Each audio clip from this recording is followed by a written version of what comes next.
Iran में हुए हिंसक प्रदर्शनों के बाद अमेरिका और ईरान के बीच तनाव बहुत ज़्यादा बढ़ गया है। अमेरिका के राष्ट्रपति डोनाल्ड ट्रंप लगातार ईरान को चेतावनी दे रहे हैं और यहां तक कह चुके हैं कि ज़रूरत पड़ी तो ईरान पर हमला किया जा सकता है। इसी तनाव के बीच अमेरिका का विशाल aircraft carrier Abraham Lincoln Iran की दिशा में तेजी से बढ़ रहा है। इस कदम को लेकर पूरी दुनिया की नज़रें मिडिल ईस्ट पर टिकी हुई हैं। इसी माहौल में ईरान ने भी अमेरिका को खुली चेतावनी दी है। बीते रविवार को ईरान की राजधानी तेहरान के सेंट्रल स्क्वायर में एक बहुत बड़ा बिलबोर्ड लगाया गया। इस बिलबोर्ड पर एक पेंटिंग दिखाई गई जिसमें एक अमेरिकी एयरक्राफ्ट कैरियर पर हमला होते हुए दिखाया गया है। इस तस्वीर के जरिए ईरान ने साफ संदेश दिया कि अगर अमेरिका ने उस पर हमला किया तो ईरान चुप नहीं बैठेगा और करारा जवाब देगा।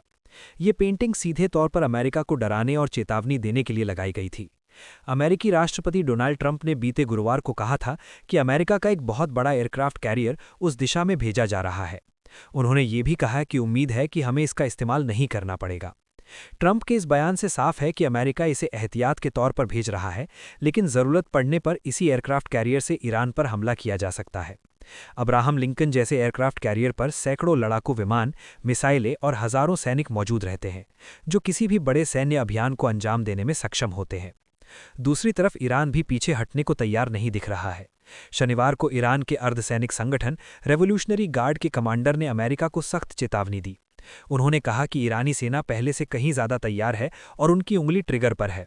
इसका साफ मतलब था कि अगर अमेरिका ने कोई भी सैन्य कदम उठाया तो ईरान तुरंत जवाबी कार्रवाई करेगा। ईरान की ये चेतावनी तनाव को और बढ़ाने वाली साबित हुई। इस पूरे विवाद की जड़ ईरान के अंदर शुरू हुए प्रदर्शन है। साल 2025 के दिसंबर महीने के आखिर में ईरान में बड़े पैमाने पर विरोध प्रदर्शन शुरू हुए थे। ये प्रदर्शन देश में बढ़ती महंगाई, बेरोजगारी और खराब होती अर्थव्यवस्था के खिलाफ थे। शुरुआत में ये प्रदर्शन शांतिपूर्ण थे, लेकिन धीरे धीरे हालात बिगड़ते चले गए।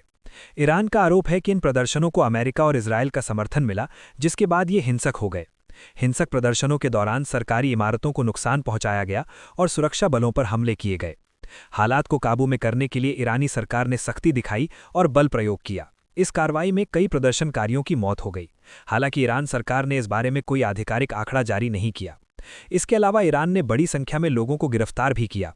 ईरान का कहना है कि इनमें से कई लोग विदेशी खुफिया एजेंसियों के इशारे पर काम कर रहे थे और देश में अराजकता फैलाने की कोशिश कर रहे थे।